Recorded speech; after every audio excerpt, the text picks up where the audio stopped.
Vamos a la playa, a mí me gusta bailar, al ritmo de la noche, baila y fiesta. It's a life of beach, dancing and partying for 26-year-old Etian. He's come to relax a bit by the sea before his rap concert this evening.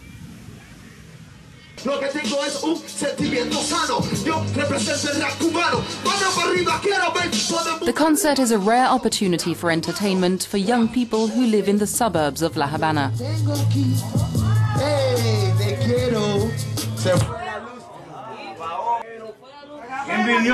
A power cut spoils the fun, but people here are used to that. Everyone here knows Etian. He lives from his music. The rest of the time, he gets by, like many of the Cubans in his songs.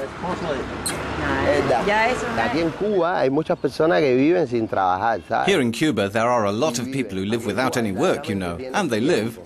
In Cuba, we really have a lot of time. You don't have anything else, but you have time. If you're looking for time, come to Cuba. If you're looking for money, go to Europe or the US or elsewhere. If you're looking for freedom, you have to search within. I swallow my saliva and I tell Fidel and Castro, live. Everyone deserves to live.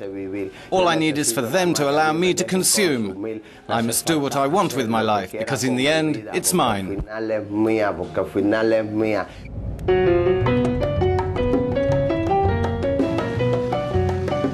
Etien's echo the desires of many young Cubans who just want to consume and have fun. They grew up during the crisis and are not interested in politics. Café G is a favorite meeting place for students in La Habana. They say it's great to be 20 in Cuba today.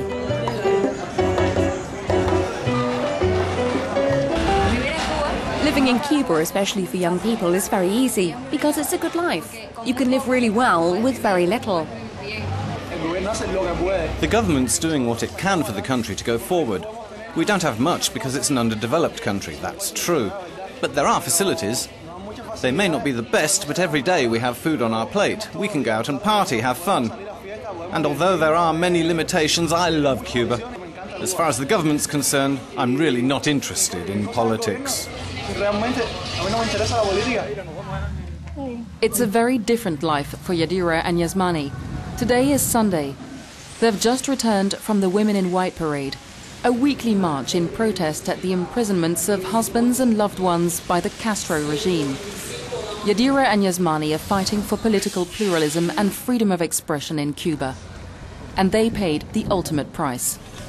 They've been beaten up several times during demonstrations. On a recent occasion, Yadira lost the twins she was carrying. I was kicked in the stomach by the people from state security. I was 5 months pregnant and miscarried. When they took me to hospital, the men from state security were there. At the hospital, they didn't want to care for me. I was bleeding and they refused to look after me. They have both lost their jobs as a baker and as a teacher. Part of their home has been burnt down by government militias. But they won't give up. Nor will they be silenced.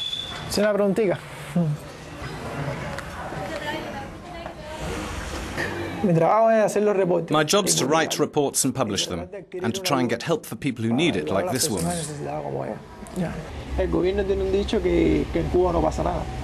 The Cuban government says there's nothing wrong with Cuba, all is fine. When they see situations like these on the internet, I don't know if it's out of shame or to avoid public opinion, but they do something about it.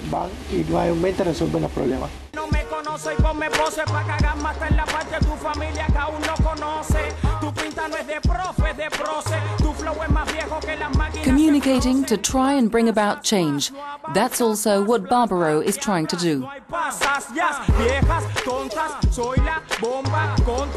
He's a graphic designer at a state-run company, but he's also one of Cuba's up-and-coming singers.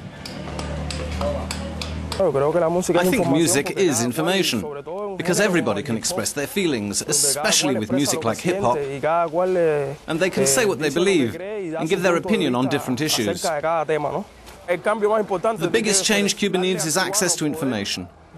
In my opinion, people who don't have access to information are blind. They can't fight. They can't talk, they can't act, because they don't know. We meet Antonio and Ayla, the founders of the Estado de Sats network, which organizes illegal cultural events. Today they're screening a film banned in Cuba.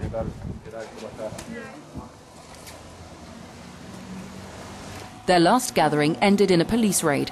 Antonio was badly beaten and spent several weeks in jail. But nothing will stop them. They hand out illegal CDs and their blog is regularly updated from abroad. Internet access is very limited in Cuba. Like many dissidents, they use hotels and foreign embassies to get connected. Yo siento que el gobierno es viejo, es caduco. I think the government is old. It's obsolete. It has no understanding of new technology. The opposition has made these technologies theirs to show another face of Cuba. The government has launched reforms, but when it comes to internet, there are always delays, because it's a very powerful weapon, and they know it'll be the end of them.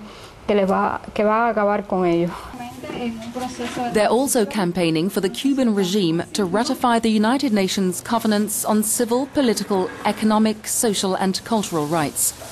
The government won't be able to continue ignoring such civil action in favor of democracy, says Antonio. Things change not because the elite in power wants them to change. I think that for the past 54 years, which is a very long time, a huge number of problems have accumulated, and the social and economic situation has deteriorated. They're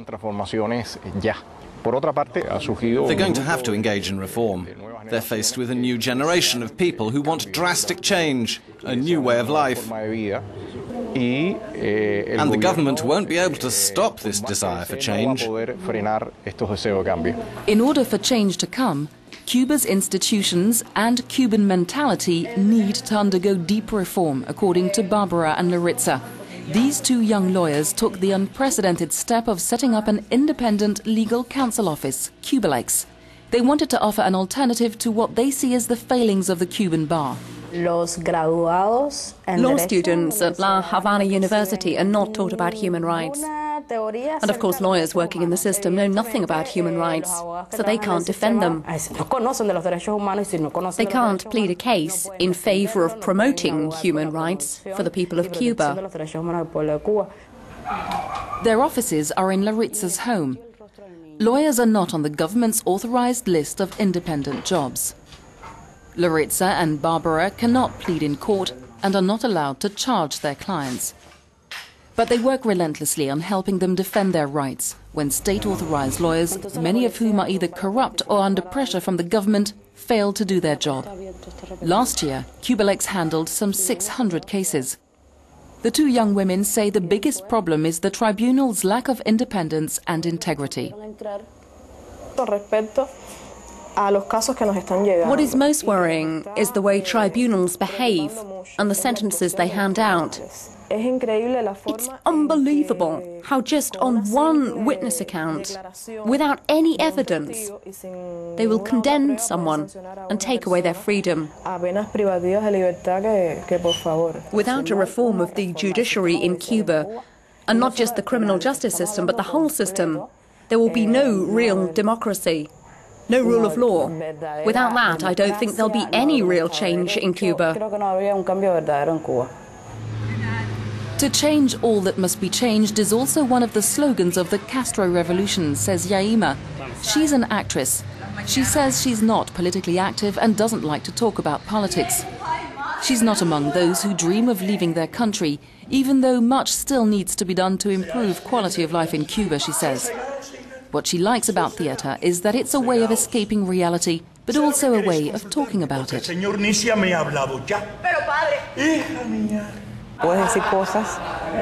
It gives you a chance to say things you wouldn't normally be able to say in real life or on television because of censorship. It's a blessing to be able to do that. Having said this, I don't feel like a dissident, no. I just want to contribute to the process of change undertaken by the revolution. And I always say theatre is the safest place in the world, until now. más seguro del mundo. Hasta ahora.